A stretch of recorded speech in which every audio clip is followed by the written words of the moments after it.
俺の財宝か？欲しけりゃくれてやる。探せ！この世のすべてをそこに置いてきた。 Yo guys, and welcome to this new video. This is actually the second one that I recorded with my voice, but because of the chapter that came out earlier than usual, I'm publishing it as the first. So, as I said at the beginning of the other one, if you have suggestions about the editing, about the recording, feel free to put them in the comments below. If you're new to the channel and enjoy the video, don't forget to subscribe. Anyway, speaking of the chapter, the first thing I want to underline is how Oda, as always or often happens after a great plot twist, completely changes the focus on something else, in this case Orochi's castle. And I appreciate always this fact because it allows to maintain high our expectations, our desire to see how the situation will evolve about what we just saw in the previous chapter, and at the same time it allows to build this same type of hype about something else of the plot, something different. And in this way he can build our expectations, our desire to see multiple things at the same time, and then make those things explode all together at the end of the arc. Anyway, speaking of the scene, of the situation, of the contest itself, I want to speak first about Komurasaki's mask, because now in this chapter we finally had the confirmation she is Kozuki Hiyori. I think there's no doubt about it. And the mask is the first hint about it and contains a lot of interesting information, because it not only allows to finally confirm that she's also the woman we saw multiple times playing the shamisen during the arc, at the beginning, at the end of the first part, but the most important thing is that if she always wears that mask when she plays, this means that in that particular situation she wants to hide her face. But the only reason for her to do something like that is because she wants to hide her emotions, because the face is the way people express their emotions. So she wants to hide the face she's doing, thus her emotion. But why? Why in that particular moment? But considering her particular situation, because she is actually sort of princess, but her family got completely demolished, destroyed, everything she had completely stolen. So her fate, her past was very destructive, especially for a young girl, because all this happened when she was only 6 years old. So if she feels something important while playing the shamisen, I think that this must be related with that particular childhood, with what happened in that moment and before that moment. Considering her talent and the fact that in Wano we only saw her playing that instrument, we could imagine that she inherited not only the way she plays shamisen, but also the song itself from her mother. And so that song, playing the shamisen, constitutes the greatest and most important memory she has, well, no, probably the few happy memories she has of her old family, her past, her happy past that was before Orochi destroyed everything with Kaido. So this is a very, very interesting aspect, and also allows to finally see something different in Komurasaki than the cruel girl, the cruel woman that steals money from the riches, exploiting their infatuation. So we confirm that she is actually a much more profound character than that, as all this chapter is supposed to reveal. So this is the first hint, the hint of a fragility that suits the character Kozuki Hiyori, and that I will be pleased to see more and be explored in more detail in the next chapter, in the next events. Anyway, Robin managed to escape. I really appreciated that, because in a contest where she was actually kind of defeated in the intelligence fight, one could say, by those 11 ninjas, she was able actually to counter-attack, always in that sense, by escaping so easily, one could say, using and exploiting her Devil Fruit abilities. This allows to maintain higher consideration of her skills in that field, and to understand that finding her was really a victory for the ninjas, so it's really a demonstration of how skillful those ninjas are. Anyway, I got more surprised about the fact that she is not the only one of the Mugiwaras that is in the castle. I didn't expect Nami and Shinobu and even Brook to be there, but if they are here, this means they will be important in the next events, especially considering how the situation is kind of degenerating now. But we will see it at the end of the video, when I talk also about Kyoshiro, that has many interesting behaviors in this chapter. Anyway, she escaped, and one thing that I noticed about this particular contest, this particular moment, is how the ninjas use traditional weapons, traditional ways to capture Robin.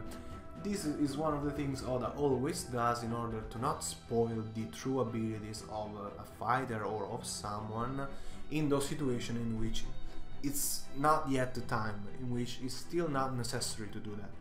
One thing that kind of disappointed me about the ninjas is how they only focused on Robin.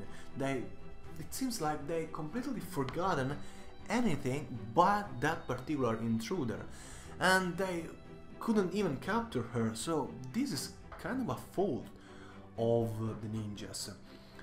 Why focusing and concentrating only on that particular intruder while there could be other intruders, allies or not, all over the castle? It's kind of a great weakness of this particular action of the shinobi. Anyway, leaving the ninjas aside, because their moment to shine will probably be in the next chapters, when, while trying to obstacle Robin's escape, they will clash with Nami, Shinobu and Brook, creating a sort of ninja fight that could anticipate a more serious one that we will see in the Fire Festival, maybe, and hopefully involving Raizo. In this chapter instead, the character I want to talk about now, and the one that with Komurasaki caught most of my attention, is Kyoshiro. And this is because this chapter changed completely my perspective about this Yakuza boss, because before the only thing we saw from him were arrogance, were the same disrespect everyone showed towards Orochi while he, professed his fears that are actually true about Kutsuki's vengeance. So, nothing more, so he appeared to be nothing more than a strong enemy on the Orochi's side of the battlefield. Now, we saw him expressing that kind of wisdom that is not suited to that particular view of him, the character that he played until now, one could say. And so I started to focus on him more, with more concentration, and I noticed that he is one of the characters whose true thoughts about Orochi's statements are not shown in this chapter. And I made an idea that suits very well with what he does at the end of the chapter itself, and we will arrive there in a moment. First, I want actually to discuss what we see before that moment, starting with Orochi's understanding of everything that is going on, or most of what is going on, with anyone actually believing him, which is kind of funny but also kind of significant and substantial. And in this situation it's interesting to notice how Hawkins' idea of destroying Kozuki's castle worked exactly as he planned, and this allows to appreciate more the skills of this character, the calculating skills of these characters, that seems to know exactly what is the right thing to do in each situation to have the highest probability, the highest chance to succeed in whatever he wants to do. Because in this chapter we discover how Orochi thinks that Kaido took care of most of the vengeance, of most of the Kozuki's plot of killing him, of regaining control of the country, just by what he did in Kuri, that is, essentially destroying the castle and defeating Luffy, nothing more. Interesting is how he also was able to connect Zoro and Sanji to Kinemon, as they truly are, and in this situation we discover how the Firefox was the acting leader of the 9 Red Scabbard even 20 years ago. This doesn't mean he is the strongest, but this means that he is probably the most suited one to lead that difficult group of people that is the one made by Oden's retainers. But it's also true that we didn't see actually Kinemon fighting at his maximum potential, so nothing denies that he is strong as a Shuradoji, as Inuarashi and Nekomamushi. We will see it probably during the Fight Festival. What we can say instead is that being him the leader of the Scabbards, he probably was the first one that followed Oden, and this explains how he could know so well the details of the fight between Oden himself and Ashura Doji. This also explains what Kinemon said to Ashura Doji on the Atamayama mountain. But this is not the only interesting information we can get from Orochi's performance. Indeed, he says that he saw Oden die in front of his eyes. Considering the relationship between him and the Kozuki clan, the anger, the disrespect, the fear, the fact he stole everything from them, it's difficult that this information isn't true, because it's difficult to think that he didn't confirm Oden's death, being 100% sure of it. But a few pages ahead, something very interesting happens. Indeed, when Oda performs that greatness, that is, using O-Toko's characterization, a specific characterization, in a contest where nobody is supposed to laugh, but everybody wants to laugh, and a situation where it kind of sounds natural to laugh, because everyone thinks Orochi is a bit crazy about this vengeance, about this 20 years prophecy. Oda just puts there a little girl that he seemed to throw in the plot so casually a few chapters before, and uses her with that simplicity to make the plot do an incredible jump. It is the confusion in the castle that not only allows to discover the real identity of Komurasaki, the real behavior and the real attitude of Komurasaki, but it also allows to discover something more about Kyoshiro, and finally Orochi's devil fruit, that is one all of us expected at this point, but it's nice to have the confirmation. So this great plot development with that simplicity, with that naturality, one could say, making it flow so smoothly, because it suits perfectly the characterization of the girl and the characterization of the Shogun himself in that particular contest. That is the greatness. And in this situation what Orochi says is, I beat Oden. But nobody said the contrary, nobody contrasted this idea. There was just O-Toko laughing about the fact that Orochi thought of that 20 years prophecy as something true, as nobody did. But nobody said anything about him fighting Oden, him defeating Oden, him not defeating Oden, so he just spoke that on his own accord. Which makes me think that he actually didn't beat Oden at all. Because it sounds like one of those behaviors that comes out when a person wants to protect a lie.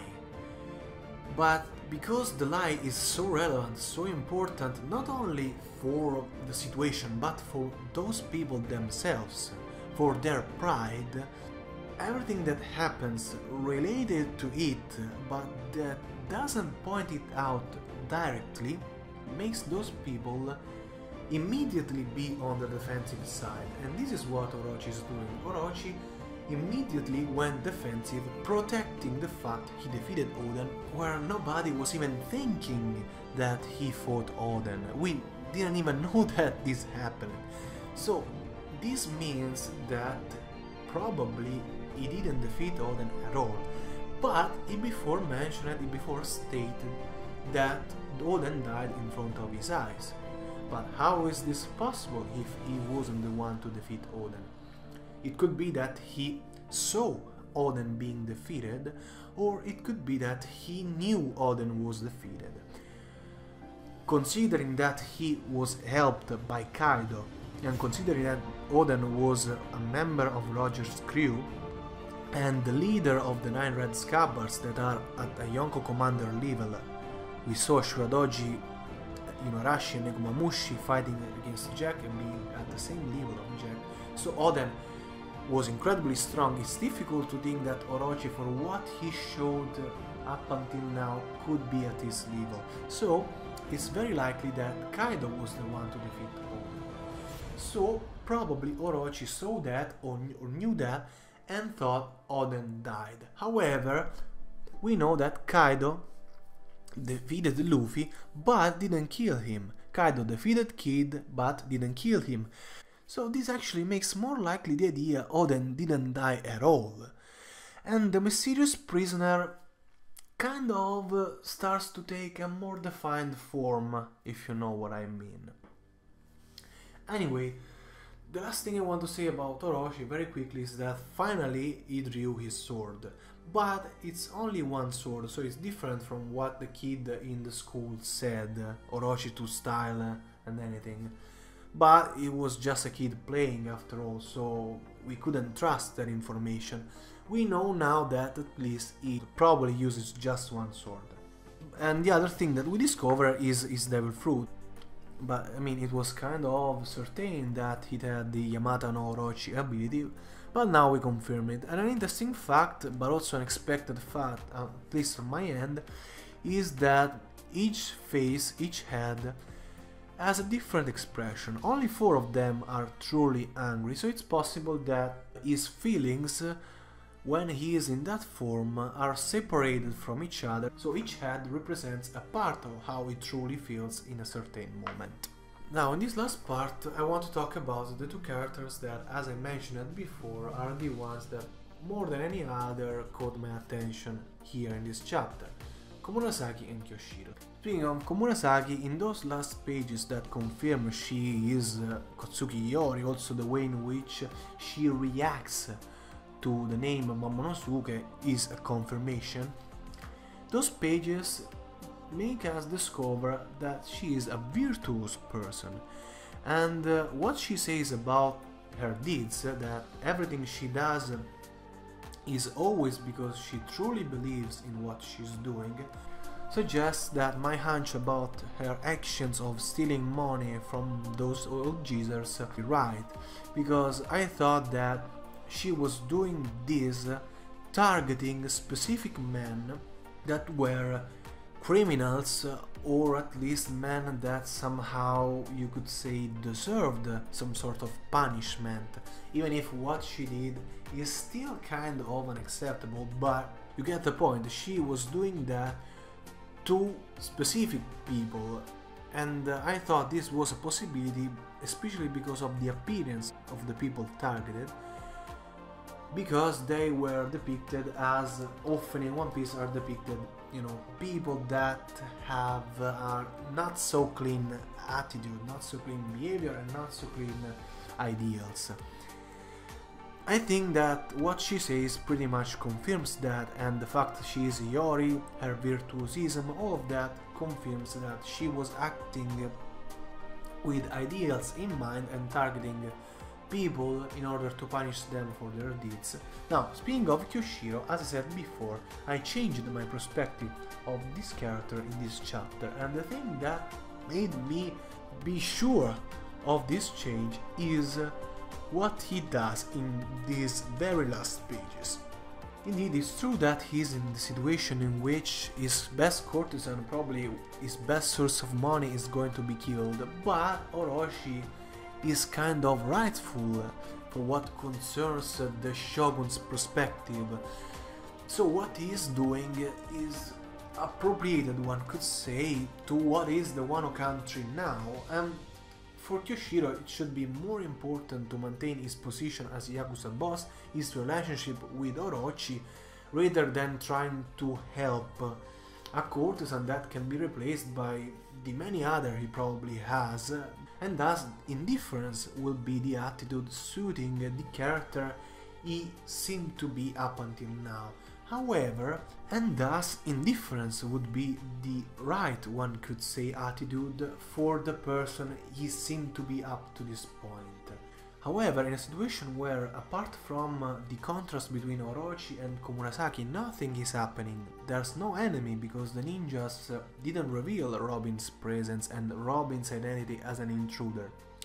So, what is happening is just that Orochi is going to kill Komurasaki. Then why is he drawing his sword? According to everything we said a moment ago, the Yakuza boss Kyoshiro would have no reason to do that.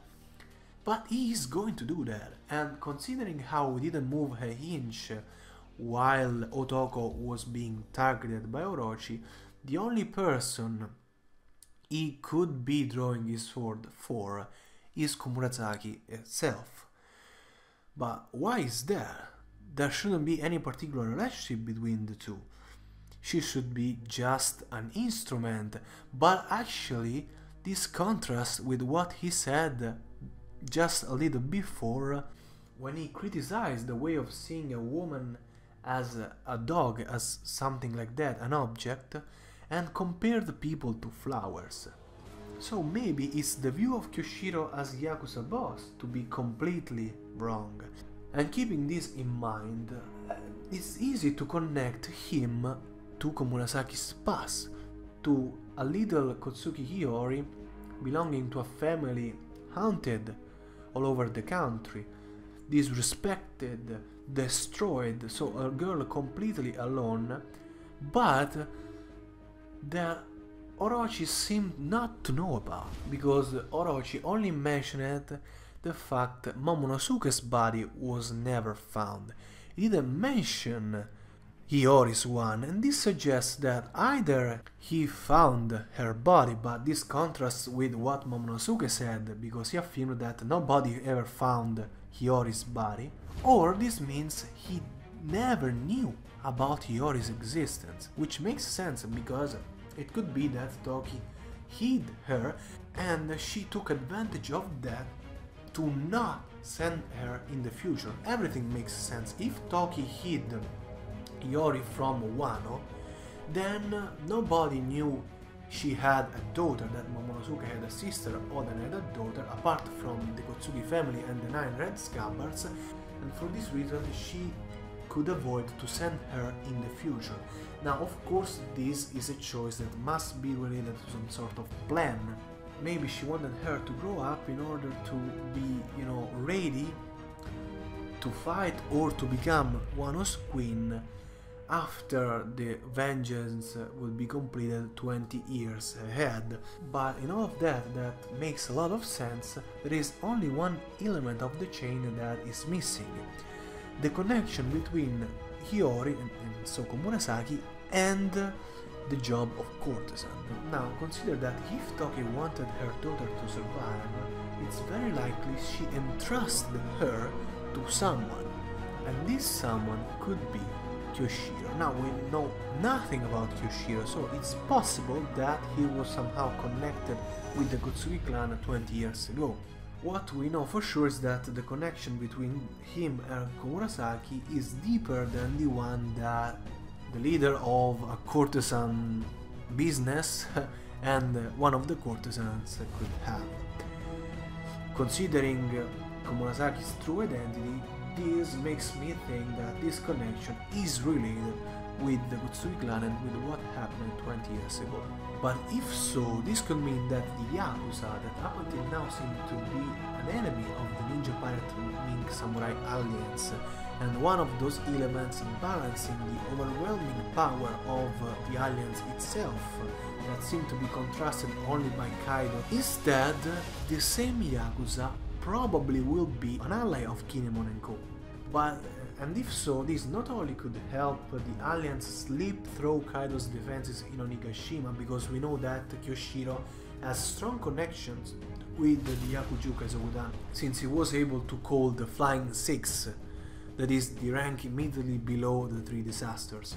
But the other important consequence is that Kaido's side of the battlefield is deprived of a strong element. And considering that Big Mom, as I said in the video about her amnesia that I'm publishing immediately after this one, will probably side Luffy, at least during the first phase of the Fire Festival, Luffy's side of the fight kind of looks even too stronger now, and this becomes another hint, another justification for some other power to be involved.